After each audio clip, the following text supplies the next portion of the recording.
just as we did this morning, because we're making arrangements to change some of the jury rooms in anticipation of deliberations, and so that takes planning and it takes time, and so that's part of what we're dealing with. So, all right, are you ready for the jury, the people? Yes, Your Honor. Yes, Your Honor. Okay, let's bring the jury in, please.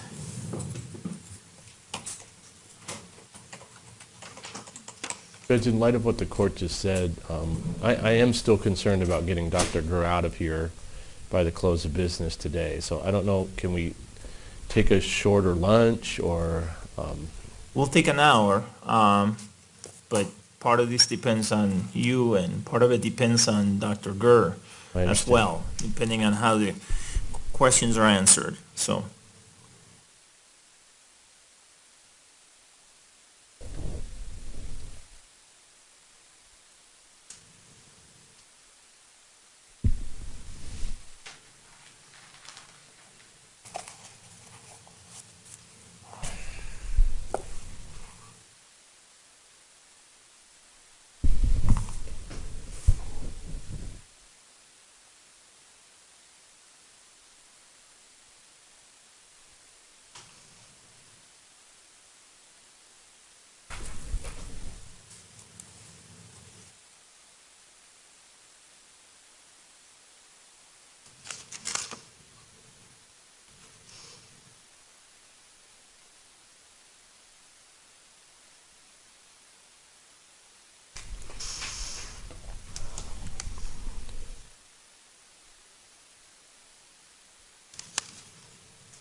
Please be seated, everyone.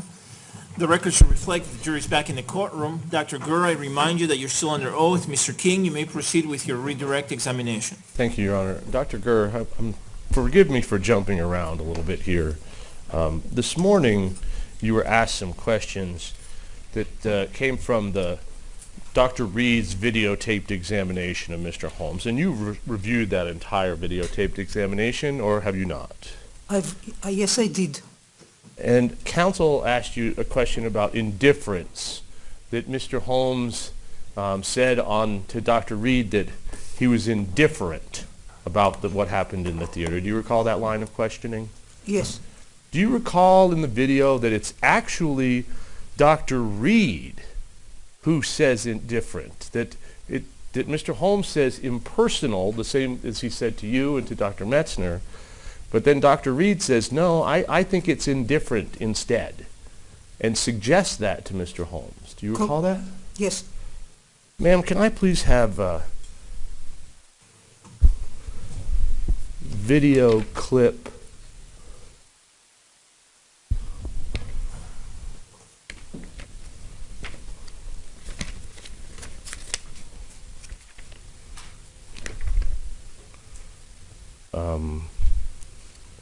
2830, our number?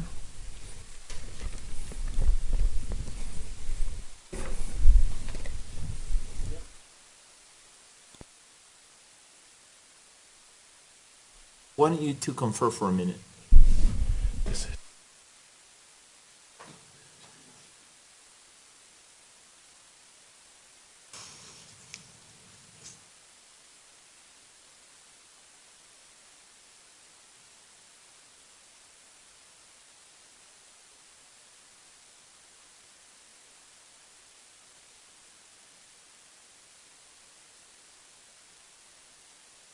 All right, you may proceed.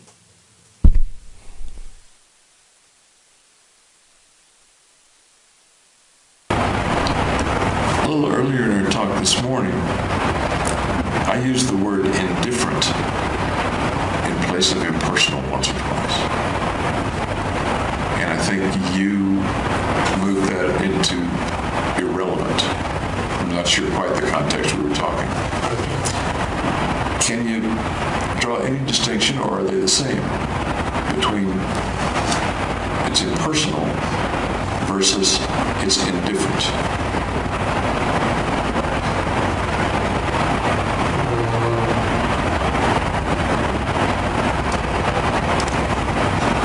They're pretty similar. Did you hear it then where he said they're pretty similar to me? Yes. Let me ask you, in general, is it a potentially problematic for a psychiatrist to suggest answers to someone that they're interviewing in the course of an examination? Or is it preferable to ask questions and get the language and the words that the person is, the content of the person's own communications? The second. And why is that? A more accurate presentation of a person's perceptions and experiences is provided when they detail it and provide the information directly than words or information is provided to them and they have to say, to comment on it or agree or disagree.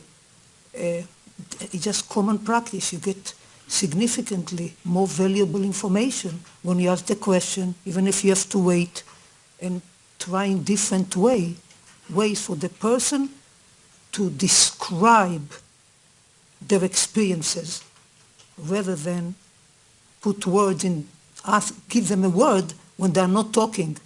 And it's especially difficult with Mr. Holmes because he wasn't talking much. He had to sit and wait and ask the same question repeatedly.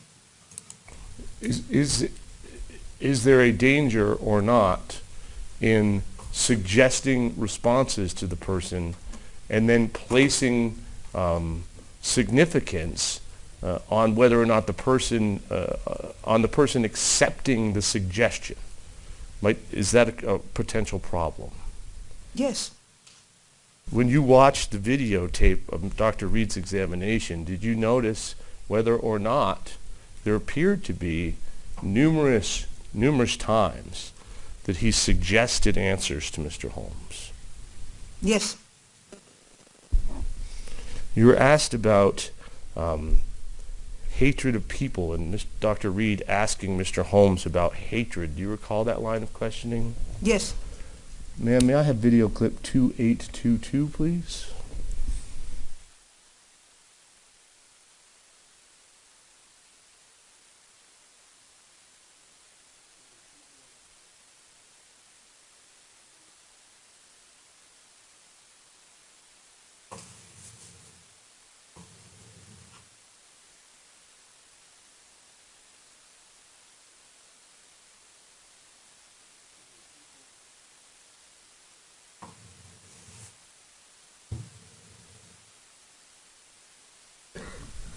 I guess we have a problem with freezing. Were there people over the last few months or so leading up to July 20th of 2012, people that you told you were angry? Oh no, I never told anybody I was angry. Okay.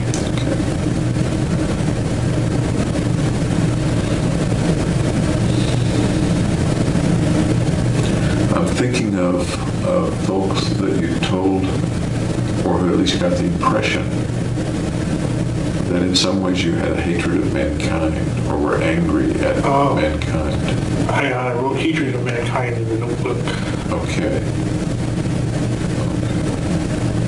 To you, does that translate to very angry, or is that different from very angry? To me, the hatred's kind of like hating broccoli or something. Not a fiery, angry, passionate hate. Okay. It's kind of an aversive hate. Okay. Like hating broccoli versus a fiery, passionate hate. Tell me about the hating broccoli kind of hate of mankind. Well, I just don't want to eat broccoli, so I kind of avoid it, be averse to it. Instead of being like angry at broccoli and like chopping it up or something. Ma'am, is that inconsistent or consistent with how he described to you his feelings towards other people in general? It's consistent with regard to a feeling aversive and feeling frightened from people, and he used the word when we were exploring anger. We did not talk about broccoli. Okay. Didn't come up. And that brings up an important point. When you're analyzing different statements made by a patient, is what's important the exact quotation, the exact words that they use the exact words every time they talk about a similar topic? Or is the content of what they're conveying the more important aspect? The consistency of the content that can be expressed in different words depending on the time of the interview and the status of the patient. Were there any inconsistencies that you thought meant that Mr. Holmes was malingering his mental illness or faking his mental illness? No. Is there anything about what Mr. Holmes said, or any of the testing, or any of the information that you have that make you think that Mr. Holmes is being manipulative or deceitful in the way he presents the events that took place in surrounding this case? No. Is that consistent from your review with the opinions of every other doctor, psychiatrist, and psychologist that has examined Mr. Holmes through the pendency of this case? Yes. Are you aware of anyone who has suggested in any way that Mr. Holmes is faking, malingering, or is not being forthright about what happened or what was going on? No.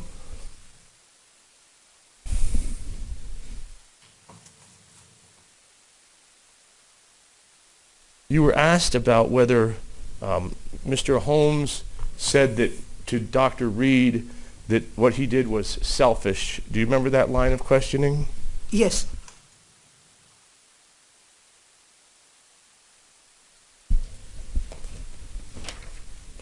Ma'am, can I please have clip 2843?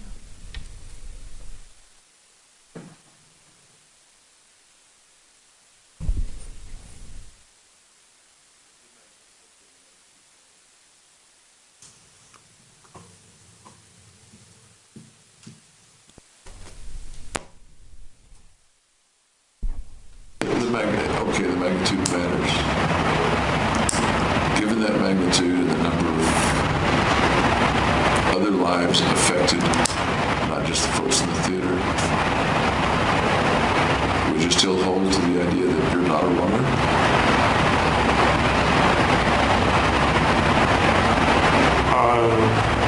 I would say that was selfish, but not morally wrong.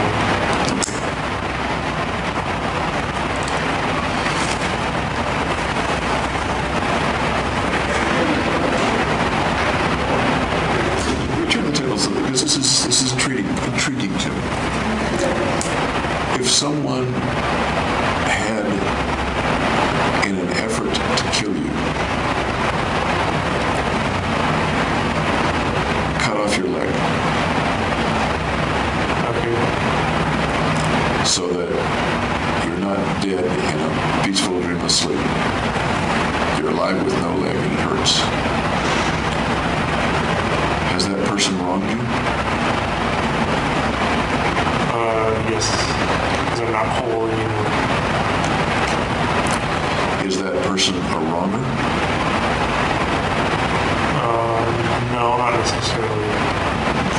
Under what circumstances might he not be a wronger? Having cut off your leg in an effort to kill you. He had to do it.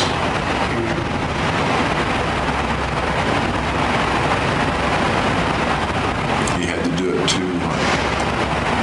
If he had to cut off my leg for some reason or another. Or else there were other consequences to not doing it.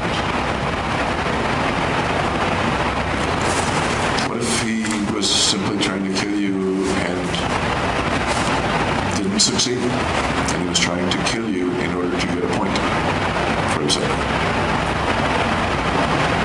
What do you mean by a point? The same kind of points that you make. Value? Yes.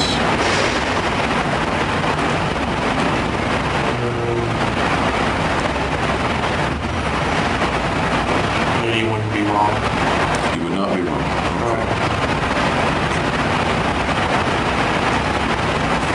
What do you think you, the victim in this scenario, would do or feel with regard to the person that tried to kill you and you lost a leg? Probably want vengeance. Probably what? Want vengeance. Does the fact that, did you hear that, do you recall that part of the video? It was, I'm sorry, but it was very difficult with the background noise for me to understand the questions. So it's hard for me to comment Do you on remember? responses. I apologize for talking over you. Do you remember that a portion of the video with Dr. Reed where Mr. Holmes says that he thought what he did was selfish but not morally wrong? Do you recall that? I recall seeing that before when I was reviewing the tapes, but I could not hear the words right now. I'm sorry. Okay. And Dr. Reed's interview was after 2 years of medication, or no? After 2 years in jail, yeah. After having spoke to numerous mental health professionals? Yes. Now, if something is selfish, does that mean it's not delusional? No. Can you explain that? Delusions commonly are in reference to self. The person that holds the delusion, the false beliefs, they have personal meaning to that person, to that self. So it's almost, you can say, is a delusional, that a delusion, a system, it's not just a thought, it's a system, an elaborate system that the person is engulfed in. Is it in reference to self? Yes. So it's selfish. It's self-related. Is that common in delusions? Yes. Does that mean that Mr. Holmes wasn't psychotic or mentally ill? No. Does that affect your opinions in any way? No. You were asked by Mr. Broccoli this morning whether Mr. Holmes said that he did what he did for a noble purpose. If it was not for a noble purpose, does that mean it's somehow not delusional? No. Does whether or not there's a noble purpose or not tell us anything about the way Mr. Holmes's mind was working, or whether he was consumed by psychotic delusions or not? No. Does it change your opinions at all in this case? No. Can sometimes, you were asked about the unmedicated and untreated schizophrenic people. Does the fact that there are unmedicated and untreated schizophrenics out there who don't commit murder mean that Mr. Holmes was not mentally ill or was not psychotic with schizophrenia at the time he committed the murder? No. Can you explain that? As I said before, a large number of people with schizophrenia takes time, takes several years until the presentation of the illness. On average, 2 to 3 years. When a person presents for clinical care or brought in by family for clinical care, you go back in the detailed history, you commonly notice a deterioration or a process that has been taking place for several years. So people can be unmedicated and psychotic before diagnosed. The medication is given by a physician. So until they come to a physician, a long period of time can elapse, and it can be years. In addition to that, when people who are diagnosed with schizophrenia and the proper treatment that may include medication is indicated, many people with schizophrenia, when they get a little bit better, take themselves off the medication. Sometimes they report it. Most commonly, they do not report it. People with schizophrenia, a good portion of them, do not adhere to treatment. They believe that they will be okay, and they do not like the treatment, sometimes the side effects of the treatment.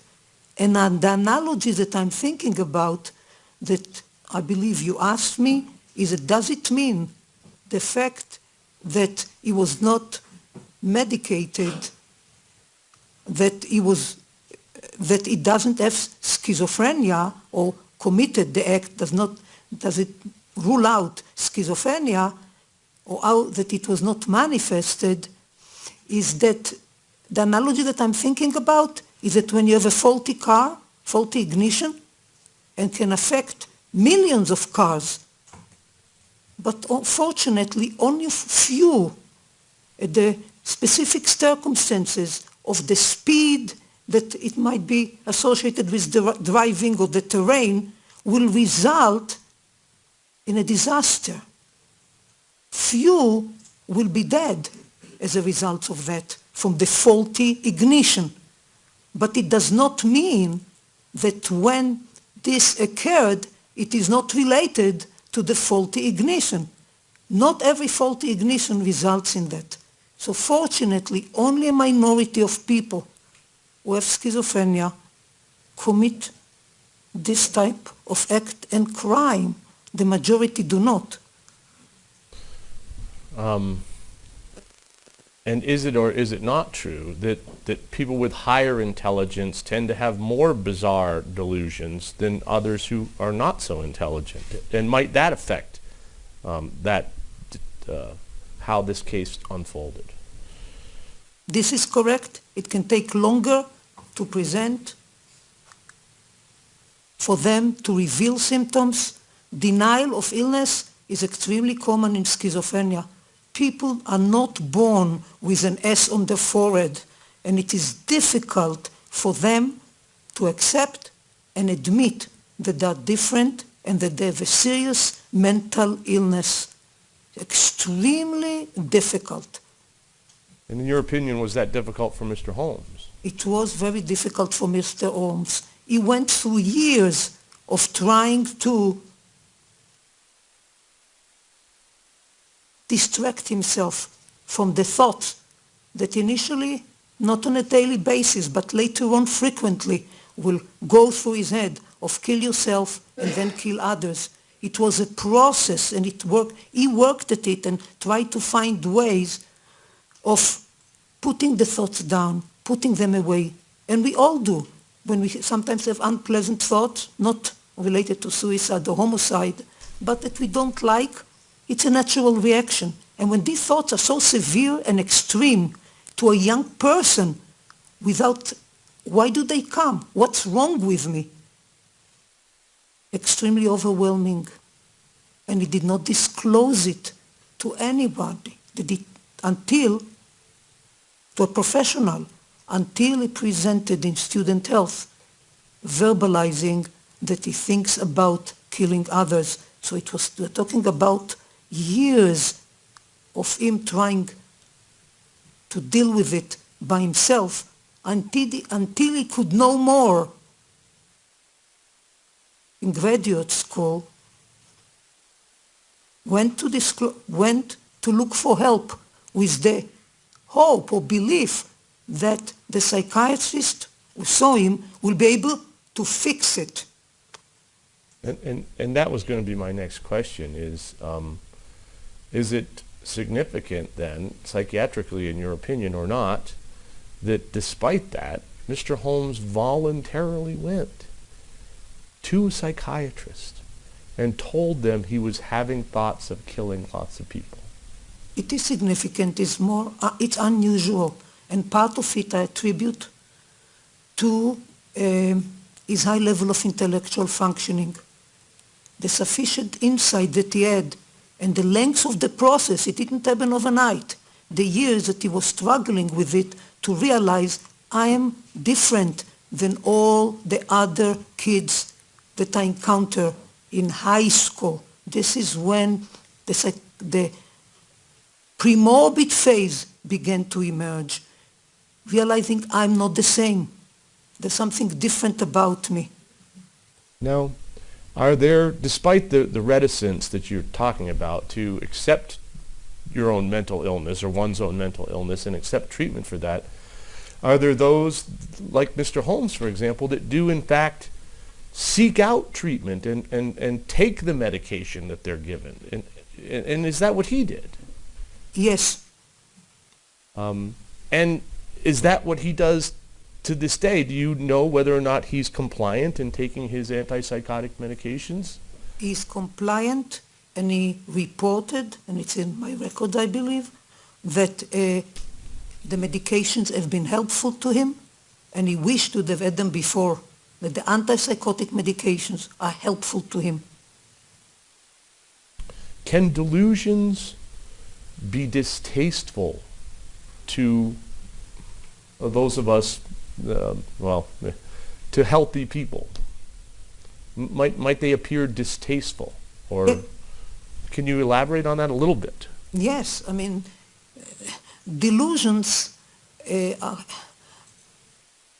when a person who does not experience the delusions and does not know a person who is going through that, listens to it, establish trust with a client or a patient and listens to it, it's overwhelming to listen to it and see how it can encompass and take over a person's life. For me, after listening to so many of it, it's part of my profession.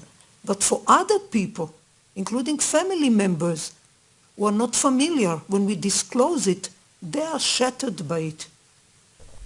They can't believe that their child was living with them and they had no knowledge or appreciation of what they are going through.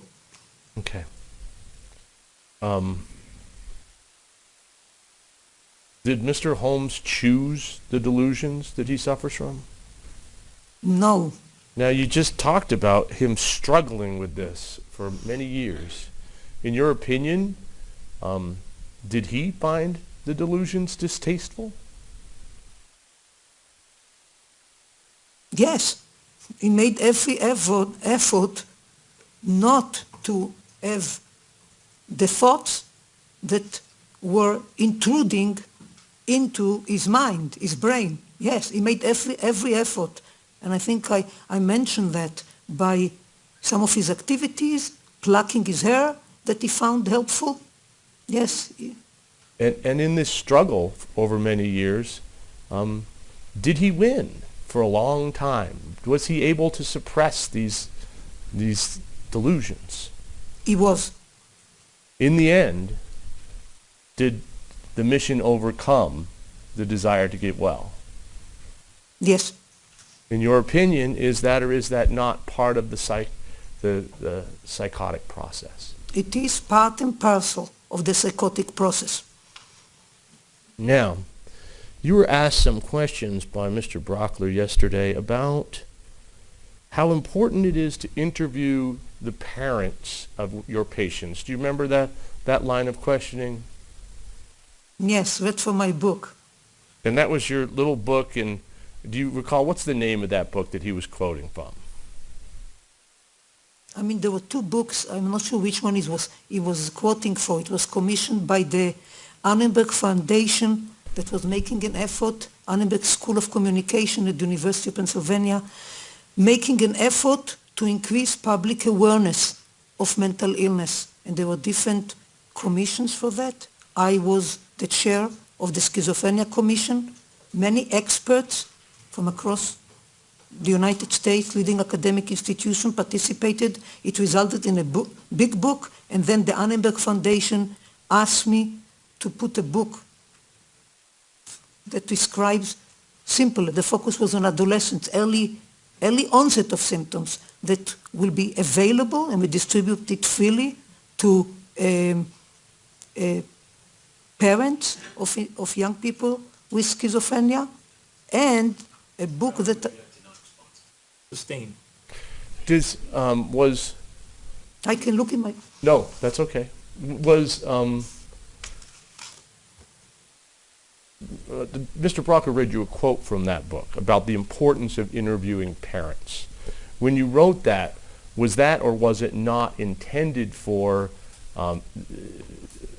dealing with young children who are showing signs of schizophrenia, who are living at home with their parents? Correct. And in this case, they're brought in by their parents. I haven't seen an adolescent comes in of his or her own volition and saying, this is what I'm experiencing. It's the parents who become concerned about the behavior and come in with the child and sign the papers as well. These are minors. Okay.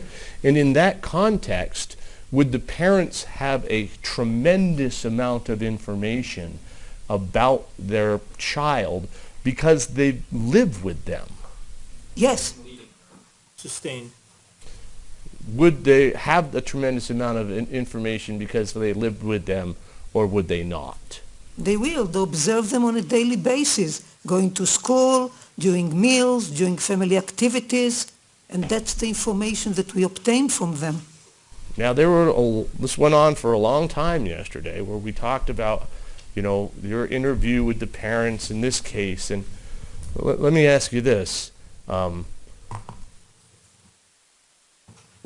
Did you have information before you even went to see Mr. Holmes that he was not living at home with his parents or not? Where was he living during the events that led up to the July 20th, 2012? He was living on Perry Street, I think it's 619 Perry Street in Colorado. And where were his parents living? His parents were living in San Diego, California. And did you have any information about the amount of contact that had gone on between Mr. Holmes and his parents? Limited contact. It preferred not to communicate by telephone and to communicate by email. Now, before you talked to Mr. Holmes, did you get a chance to tell investigators that worked for our office the questions that you would like answered by the parents? Because at that time, or not, were you able to provide questions that you wanted answers that were of significance about his childhood? Yes. And did you get answers to those questions through interviews that were done by those investigators? In January, I believe it was the end of January 2013. And you were subsequently able to interview his parents, were you or were you not? I was. Was that in November of 2014, or when was that? In November, I believe 19th, 2014. When you did interview the parents, did you find out that the information that you got directly from them was identical in nearly every respect to the information that you got from the interviews that were provided to you? Correct. Were they identical with the information that Dr. Metzner received from the parents when he interviewed them? Yes. Excuse me. Were they identical to the statements received by Dr. Reed when he interviewed the parents? Yes. Did the fact that you didn't personally interview Mr. Holmes's parents more early in the process have any effect on your opinions whatsoever? No, Does it change Mr. Holmes' mental illness or not? it does not. Is it irrelevant, in your expert opinion, to this jury's determination? Yes. Were you given, and there were some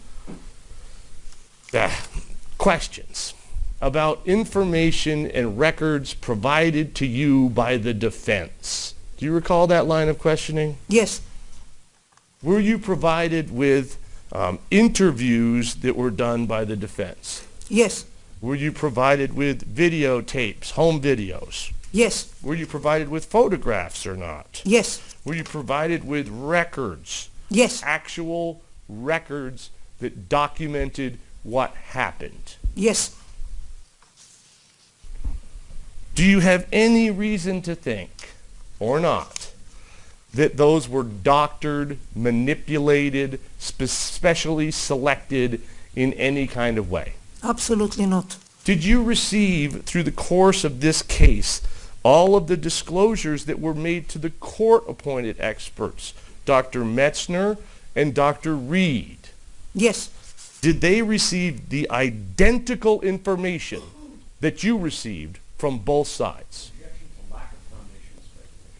Sustain us lack of foundation. Did you receive the entire file from the Colorado Mental Institute Health at Pueblo that contained every piece of information that those doctors received? Yes. Was it consistent with the information, the same information that you received, or not? Yes.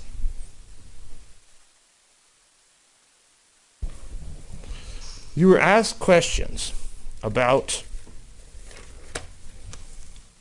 when your report of June 17th, 2013. Do you remember there were a lot of questions about that? Your first report? Yes. And there were many questions about what was written in that report and what was not written in that report. Do you recall that? Yes. Many questions about what you had to review before that session. Do you recall that? Yes. Let me ask you this. Were you ever operating under the principle that you had to complete your evaluation by June 17th, 2013? Was that the end? No. Did you intend or not to continue to see Mr. Holmes over time? Yes. Was the 17th some kind of magic date? I believe that some filing with the court needed to be done, and that I was asked by the defense team to provide a report. Okay. If you had not had enough information, if you had not seen Mr. Holmes and obtained enough information from him, would you have rendered an opinion in the case, or would you have said, no, I'm not ready to do that yet? I would have not rendered an opinion. If you had not received sufficient documentation or other information, would you have refused to render an opinion at that point? Yes. Did you render an opinion at that point? When you rendered your opinion, did you or did you not feel that you had sufficient information that you felt confident in your, to a reasonable degree of scientific certainty based upon your experience in the conclusions and the opinions that you rendered? Yes, Did you in fact continue to see Mr. Holmes many times after you issued that report? correct. Did the information that you received from Mr. Holmes subsequently, as well as the information you received from other sources subsequently, change or not change your diagnostic formulation? Did not change. Did it change or not change your opinions about Mr. Holmes' mental illness or the degree of it?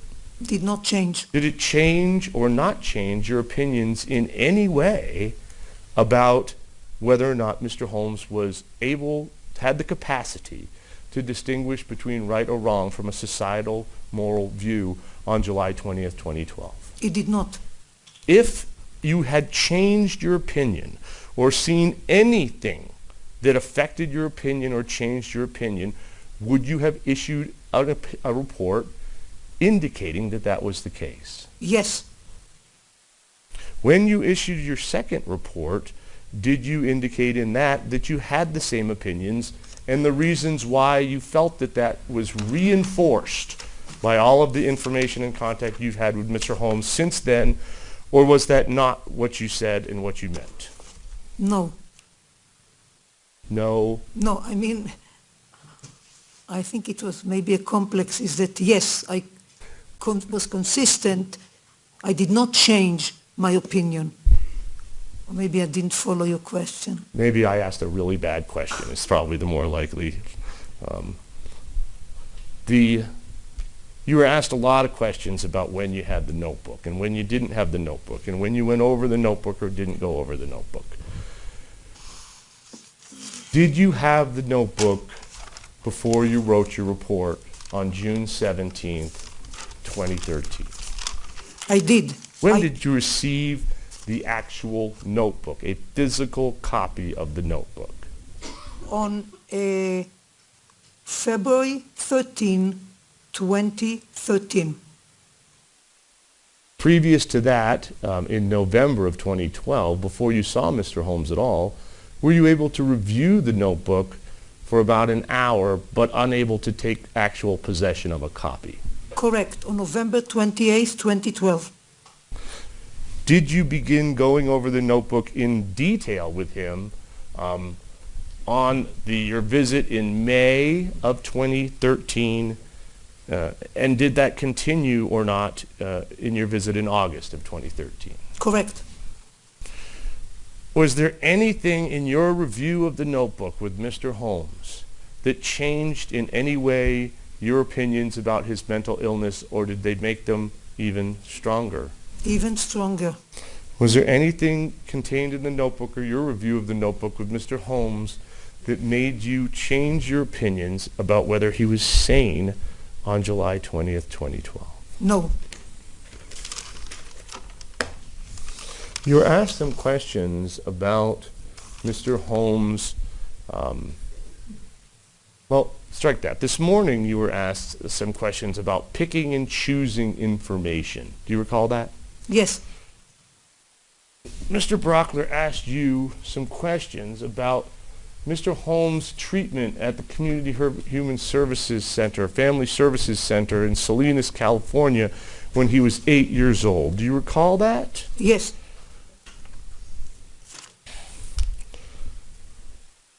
Mr. Brockler pointed out to you that one of the appointments that the Holmes family had with this counseling center, do you recall Mr. Brockler pointing out one of the visits? Yeah. Were there in fact only one visit? No. How many visits were there? Do you remember? 4. Okay. Now, Mr. Brockler mentioned that the social worker noted that Mr. Holmes was, quote, mute and avoided eye contact, that she noted that in her notes. Do you recall that line of questioning? Yes. Now, as it turns out, what was her name? Do you remember? Was her name John? John Adams? Was that the name of the social worker? Do you remember? Yes.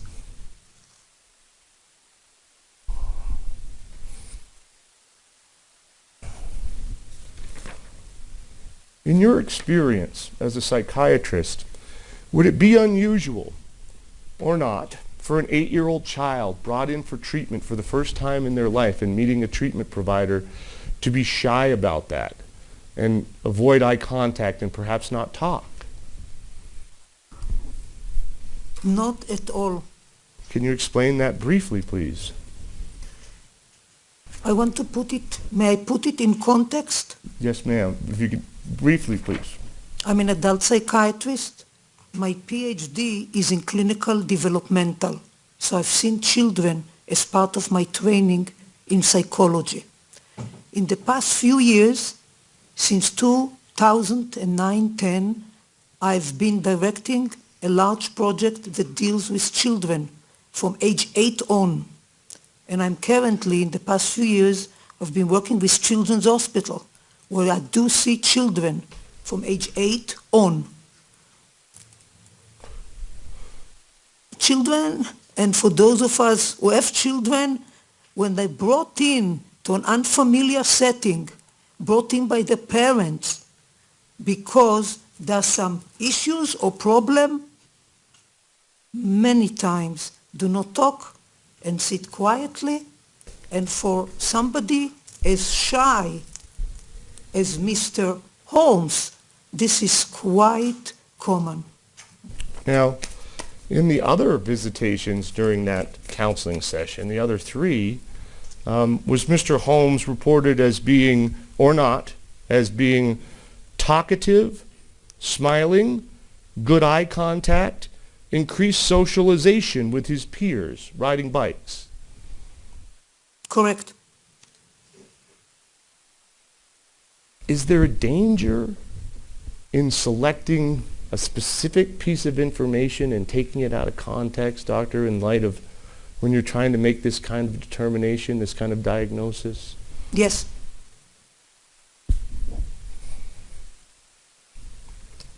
Do you recall whether the final determination in that counseling was that it was Mr. Holmes' parents that needed some help with parenting in the end? Yes, setting limits, sort of being parents.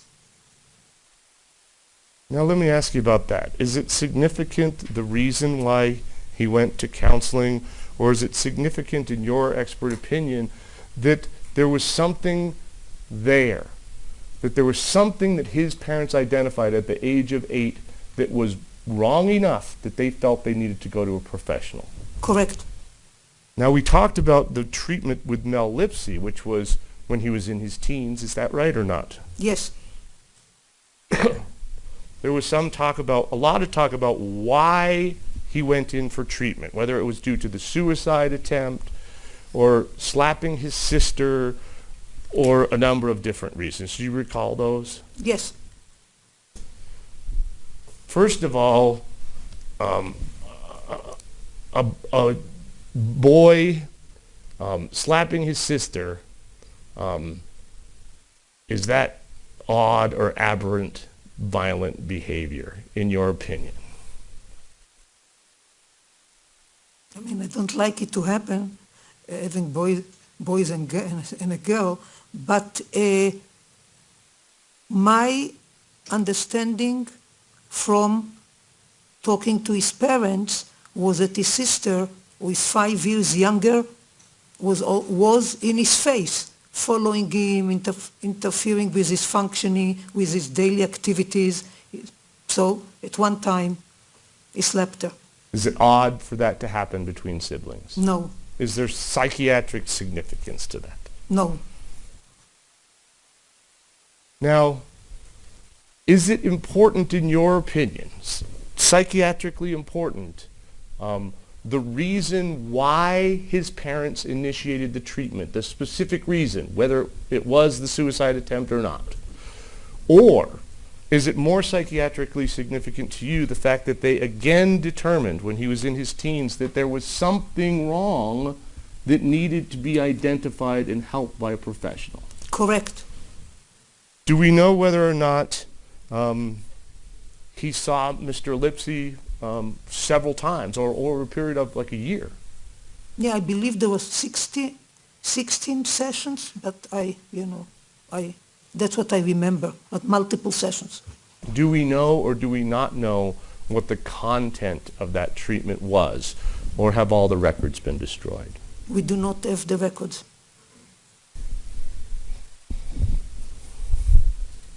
You were asked some questions about graduate schools and his acceptance at graduate schools. Do you recall that? Yes, Now, I think that you wanted to say something about the University of Iowa during this line of questioning, and Mr. Brockler said you could say it during redirect. So I'm going to give you that opportunity. Was there anything about his application to the University of Iowa or to the University of Illinois at Urbana that you found psychiatrically significant in your opinion? yes. Yes.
Okay, the objection is overruled. Mr. King, you may proceed. What of psychiatric significance in your... Oh, are you? Okay, we'll give you, give him a new one, Yep. please. Can you hear me now? I can hear you now. What happened with his application at the University of Iowa that was significant to you, ma'am? I don't have it in front of me, but what I recall when I reviewed it was a note from one of the faculty member who is part of the admissions committee saying do not admit under any circumstances. And with other commenting that is poorly interviewing and doesn't talk much and looks different. With regard to his childhood and the suggestion that he has always been the same, do you have well, first of all, did you receive not just the information from Family Services Center, but a huge amount of information from family members, teachers, classmates, and friends from Mr. Holmes' childhood? Yes,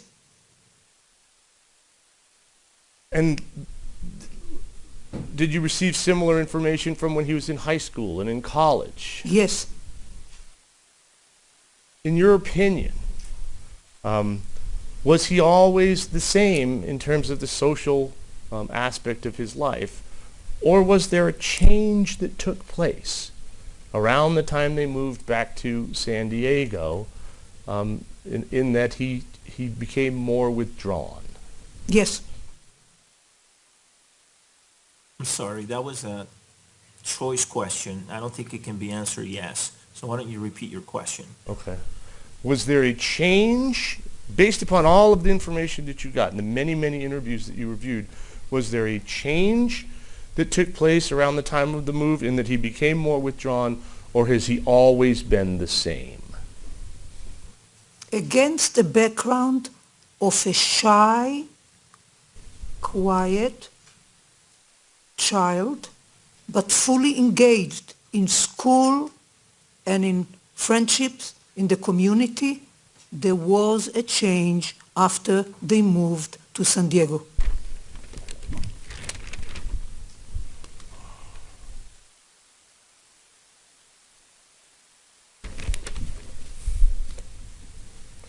You were asked some questions about a class Mr. Holmes took, one class from his entire academic career, which was a class in undergraduate school called The Meaning of Life, Ethics and the Meaning of Life. Do you recall that line of questioning? Yes, Philosophy 3.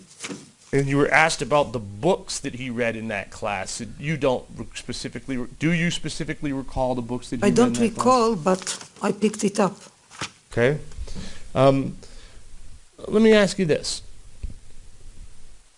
Are philosophical ideas often incorporated into delusions, or is that a red flag of some kind? Can be incorporated depending on the background and intellectual background and experiences and interests of an individual. Does that mean we just say that rule out delusion then? If it comes from philosophy, it just can't be delusion? Is that a valid assessment? No, Why? because for people who can experience delusions of high intellectual functioning, the delusions are more complex and more philosophical in nature. Do you have an opinion about whether that was the case in Mr. Holmes' circumstance with regard to his delusions, or whether that was not the case in Mr. Holmes' circumstance? It was.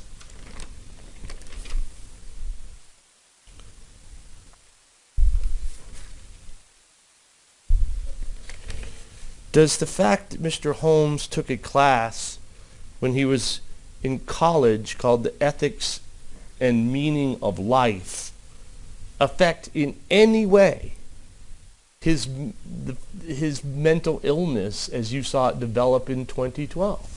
No, Does it change your opinions at all? no, Does it mean that he was sane on July 20th, 2012, in your opinion? no, Does it have any meaning from your clinical perspective as to the issues that are relevant in this case? no,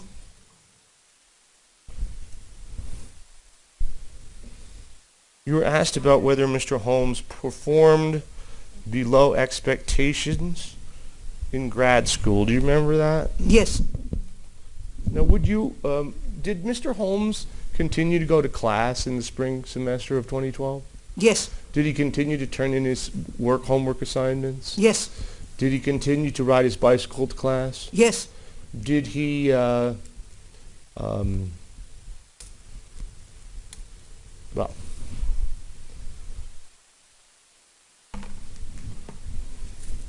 did he eventually drop out of school? yes, in June 2012. May I approach the exhibit, Your Honor? You may.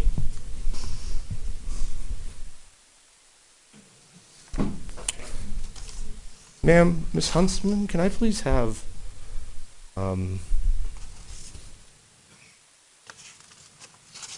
People's Exhibit PTR 1195? This is an already admitted exhibit, Your Honor. All right, thank you.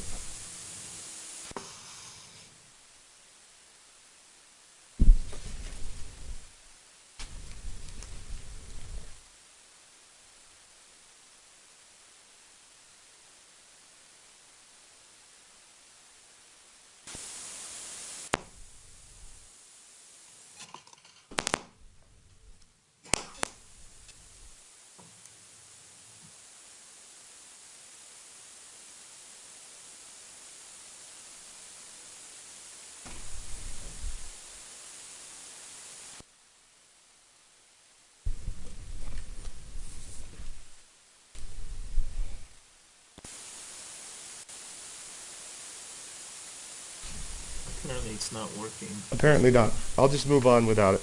Okay. Did you, if I could approach the witness and Yes. show these to her? Do you see these documents here, which are admitted exhibits PTR 1195 and 1197? I see the document. Okay. Are those rotation lab work assessments from two of the labs that Mr. Holmes was involved in? Yes, And this one, 1196, is this also a lab assessment? yes,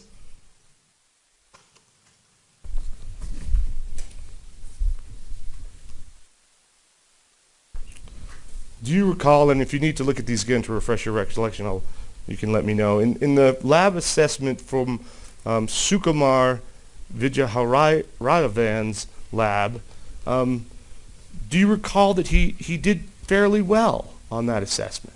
yes, That it indicated that he had an adequate approach and that his data was analyzed appropriately?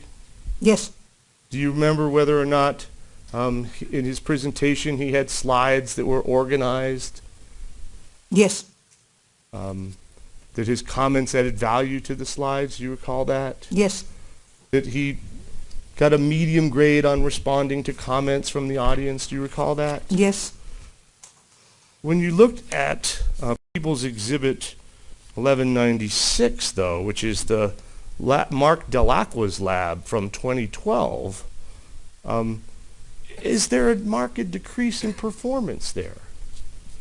yes,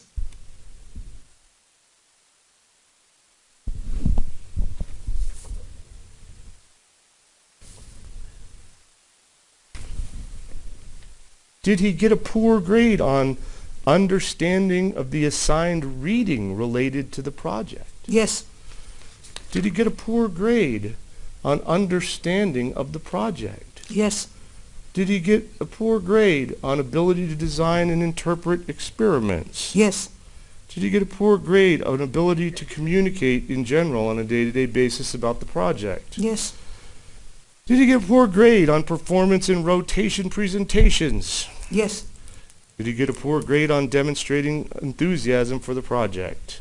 yes,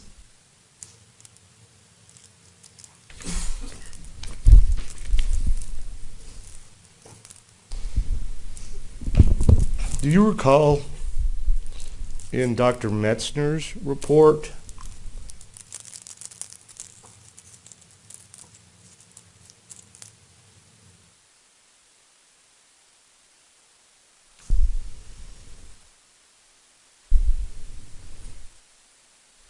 if I may have a moment, Your Honor? Yes.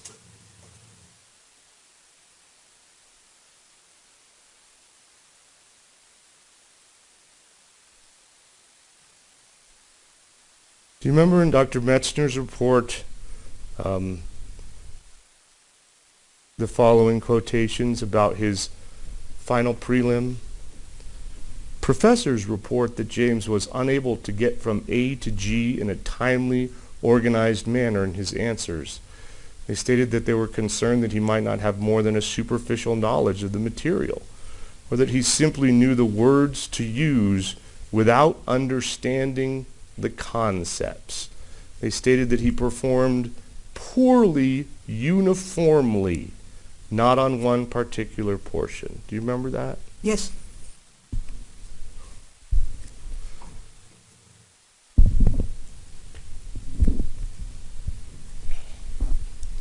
In your opinion, did Mr. Holmes suffer an academic decline relative to his abilities and his other performance during the spring of 2012? Or was he the same as he had always been? decline, Did he get accepted into a lab or not? no, In his perception, from the statements you got from him, what was his perception about whether he was succeeding or failing in graduate school? failing, Did that achieve kind of did that have psychological or psychiatric importance in your opinion, and how so? yes, How so? Going to graduate school and being a neuroscience major and becoming a neuroscientist was a major aspect of his life. It kept him going while he was already serious mentally ill. It's something that was very important for him. And his experience of the difficulty of his expectation, and yesterday I believe we spoke about it a little bit, some of it was irrational. It can be difficult at the beginning. It's a higher level of graduate school. But his experience, I'm a failure, I will not be able to accomplish it, to accomplish the goal of my life, has affected him significantly. There's nothing to live for. The sense that something is really wrong with me became more intensified, and there was no future. There's no meaning in life. It was for him a devastating experience, regardless of the fact that he didn't get an F. In graduate school, if you are not admitted to a lab rotation, sometimes you are terminated. You get the PhD through working in a laboratory. And no laboratory after the rotation admitted him to be somebody who will perform under a professor's supervision. It can be corrected, and some students correct it. He did not experience that. I want to ask you a couple questions about his romantic involvements, and what your opinions about the level of social performance those reflect, if I may. You were asked some questions about the fact that he sent an email to Gargi asking for her phone number initially. Do you recall that? Yes. Do you recall whether or not he actually asked her out first, though, or whether she asked him out? She asked him out. So he was able to send an email asking for her phone number. For a 23-year-old man with a superior intellect who's in graduate school, is that an appropriate or is he fully socially interactive in a romantic way at that point? No. Was he trying very, very hard to be socially interactive at that point in his life? Did he tell you about that? Yes.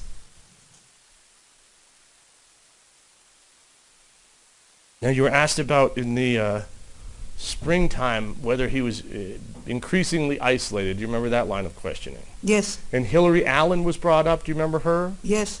And you were asked about the relationship, and I'm using air quotes, that he had with Ms. Allen. Do you recall that? Yes.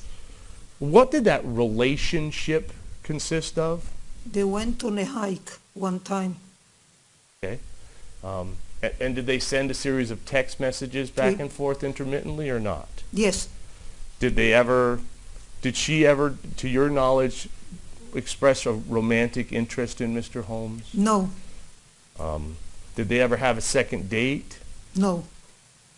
Did they get together and have dinner and conversation? No. What's your opinion about whether or not he had a meaningful relationship, was meaningfully socially engaged with Hillary Allen? He was not. During that period of time, what had Mr. Holmes done in terms of his other friends, his girlfriend, for example, Gargi? She broke up with him at first. Did they get back together after that, and how did that work? They got back together for a month, but then it was over, and he did not see a point in pursuing it. He was interested initially, he loved her, in a longer-term commitment. She was not interested in that and communicated that to him. Then talking over, they became friends for another month. And then who terminated the relationship? He did. And then did he cease contacting her, or did he continue to contact her after that? There was some, I don't I don't remember the dates of the emails, although I've reviewed it, so there was some communication through email, but it is not what I will call a romantic relationship anymore. Did you recall in the videotape of Dr. Reed's examination, Mr. Holmes saying that not only did he cut off his ties with his friends, Ben Garcia, Tim Tatscott, Gargi Dada, but he also went as far as to delete their phone numbers from his phone. Do you remember that? Yes. Are there any other social interactions that you're aware of that Mr. Holmes was involved in at all? No. Friends? Any other friends? No. You were asked some questions about him being involved, socially, interactively involved by putting a profile on some porn or some sex sites or something. Do you recall that line of questioning? Yes. Do you know whether Mr. Holmes actually talked to anyone as the result of those sites? He did not. Do you know whether he actually emailed anyone as a result of those sites? I believe he did not. Did he ever go on any dates as a result of those sites? No. Is creating a profile on a sex site a appropriate social interaction that you would expect from a 23-year-old man with a superior intellect who's in grad school or not? Your Honor, I'm going to object to the foundation. Sustained. In your opinion, as a psychiatrist, was he socially engaged during that period of time by way of those websites? And do you have an opinion about that? He was not. When evaluating social engagement in a psychiatric context, you evaluate engagement with whom, the frequency of engagement, through phone calls, through setting up outing, nature of discussion, nature of relationship. It's a much deeper level than posting on a website. You were asked about interviewing Margaret Roth and Dr. Fenton and Dr. Feinstein. Do you remember that? Yes. Did you want to interview those folks? Yes. Did you find out that in fact they had hired lawyers and refused to talk to anybody? That's what I was told. Are you aware of whether or not Dr. Reed and Dr. Metzner got to talk to them? I believe they did. Was that because this judge ordered those doctors to talk to Dr. Reed and Dr. Metzner? Yes.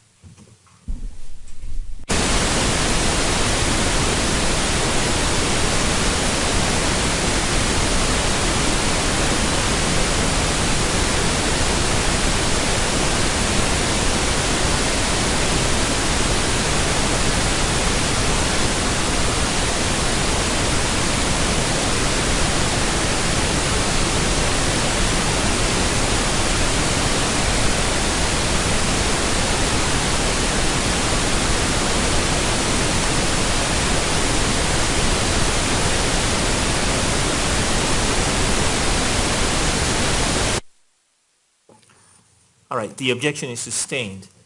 Mr. King? And I stand. Your mic.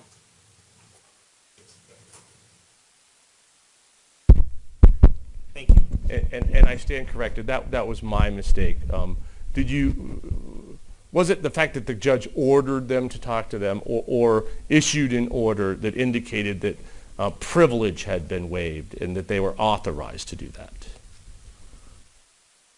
I'm not familiar with the legal terminology of privilege, but I knew that they had to talk. So if this is what it means. Would you accept my representation that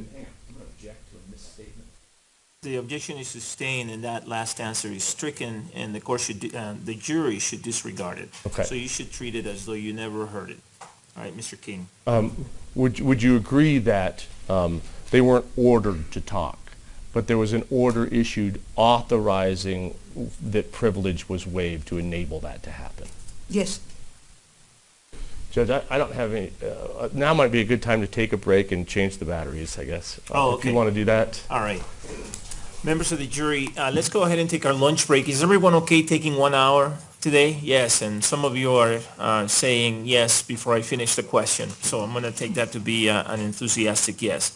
We'll take 1 hour today, so let's have you back at 1:15, okay? Please make sure you abide by all my admonitions. Thank you.